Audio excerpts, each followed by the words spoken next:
বাহ, এই শাড়িটা কিন্তু বেশ, তাই না মেজে বৌদি? মোটামুটি। মা, ও দেখো না আমাকে একটু মানিয়েছে। খুব সুন্দর মানিয়েছে, ভালো, খুব সুন্দর। আমি এই শাড়িটা নিয়ে যাচ্ছি, রন্টুর বৌভাতে পরে যাব। শোনো, রাত্রিবেলায় ভালো করে আমি এসে সুটকেসটা ঘেটে দেখবো, কিছু যেন শরীর রেখো না। মা, নজর রেখো।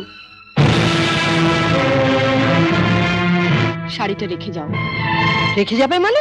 শুনলে না, ও এটা পরে ওর বন্ধুর বউ ভাতে যাবে। বউ ভাতে যাবে? নিজের শাড়ি পরে যাক। বড়লোক বাড়ি বউ ভিকিরি মেয়ের শাড়ি ধরে টানাটানি করছে কেন? ও মা, মেয়ের কি চোপা গো, আসতে না আসতে। আমি বলছি শাড়িটা ছাড়ো। না, আপনার মেয়ে না বলছিল আমার মামা যেসব শাড়ি দিয়েছে তা নাকি ওদের বাড়ি ঝিও পড়ে না। তামা, আপনি আপনার মেয়ের বিয়েতে এমন একটা শাড়িও দিতে পারেননি যেটা পরে রন্টুর বউ ভাতে যেতে পারে? আপনি তো দেখছি মা